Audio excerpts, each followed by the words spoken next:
Dear students, now we are going to another important concept, that is the composition of two continuous functions. So our question is whether the two continuous functions, suppose f and g are any two continuous functions, whether their composition is continuous. That's our question. That is, suppose A and B are subset of. Now we define a function f from A to B. Sorry, f from A to R. F is from A to R, and G is a function from B to R. G is a function from B to R. F is from A to R and G from B to R. Then, such that f of A is a part of B. So these are the conditions. Let A and B are subset of R. A is a function from A to, so f is a function from A to B, A to R, and G is a function from B to R. Moreover, f of A is a part of B. Now, if f is continuous at C, if f is continuous at C and G is continuous at B, G is continuous at B means G is continuous at f of C.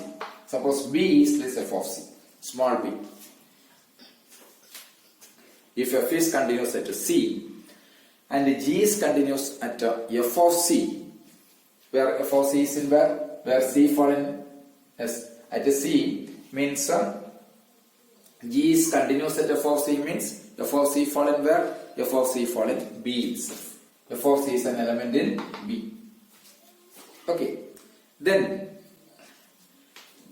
their composition, G composition F is continuous. G composition F is continuous at C. So this is the continuity of composition of two functions. If f and g are continuous, where f is from A to R and g from B to R. If f is continuous at C fall in A and g is continuous at f of C fall in B, then the composition, G composition f is continuous at C. That is the requirement. Okay. So how to prove this one? The proof is done by this way. Let epsilon is positive. Okay, epsilon is positive. And let omega be a neighborhood, which is an epsilon neighborhood of, being an epsilon neighborhood of G of B, where B equals f of C. G of B, where B equals f of C. Epsilon be the omega be the epsilon neighborhood of G of B, where B is nothing but f of C. That is, G is continuous at the point B. Okay. Epsilon neighborhood of omega be the epsilon neighborhood of G of B means some G of x fall in, yes, this epsilon neighborhood of G of B. So, what is the epsilon neighborhood of? We know that what is V delta C? It is the delta neighborhood of C. What is then V epsilon f of C, which is the epsilon neighborhood of f of C.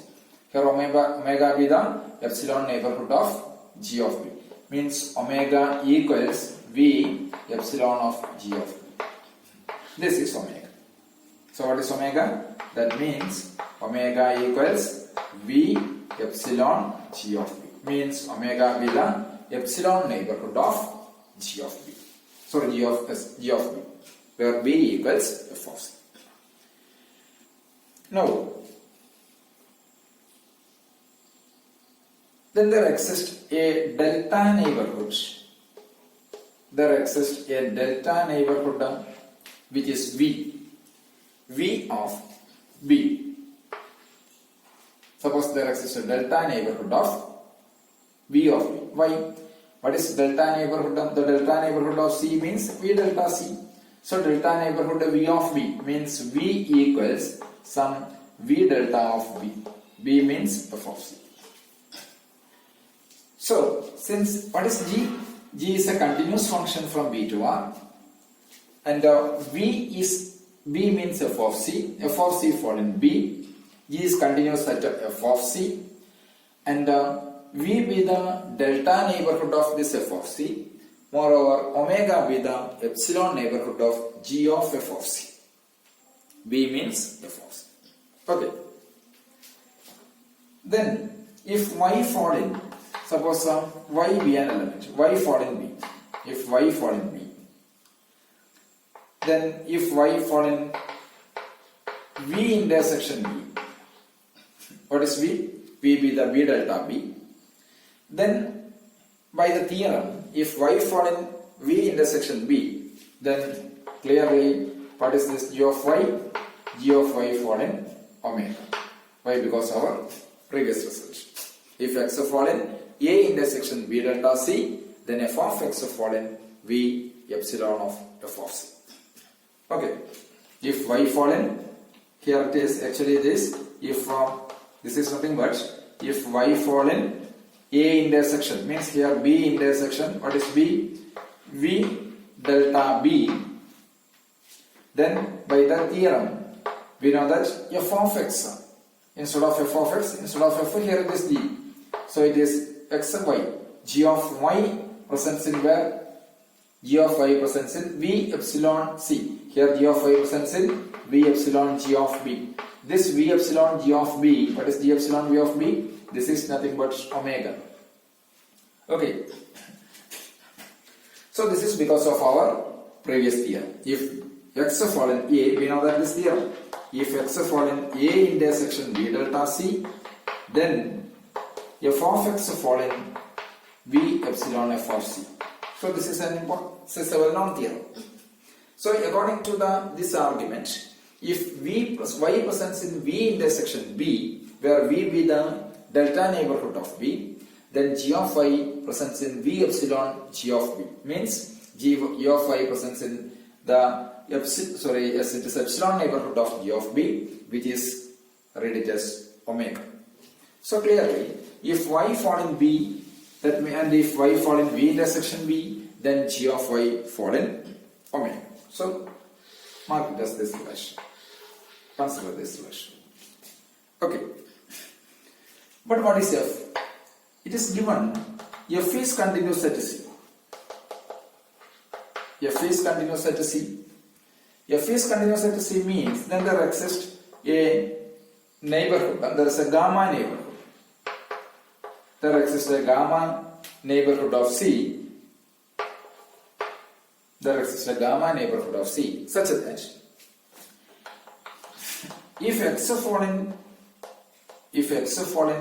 A intersection U, what is U? There exists a gamma neighborhood. There exists a gamma neighborhood U of C. There exists a gamma neighborhood.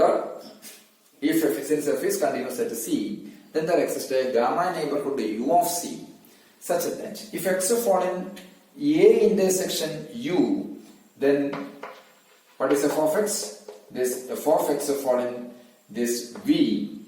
That is V means the delta neighborhood of. Okay. If X fall in A intersection U, then F of X fall in, there exists a gamma neighborhood, that is U of C. Then if X fall in A intersection U, then F of X fall in B. Okay. So, since what is X? X fall in A. Since F is continuous, so F of X fall in F of A. But what is F of A? It is given F of A is a part of B, means so then F of X fall in where? F of X fall in B. When F of X fall in V and F of X fall in B, that means so we know that F of X fall in V intersection B. Here U be the epsilon gamma neighborhood of C, and since X fall in A intersection U, then by that argument, by the previous theorem, F of X fall in B. But since x fallen A, f is continuous, f of x fallen f of A, but f of A is a part of B. So since f of x fallen B, f of x is also fallen V, so f of x fallen V intersection B itself.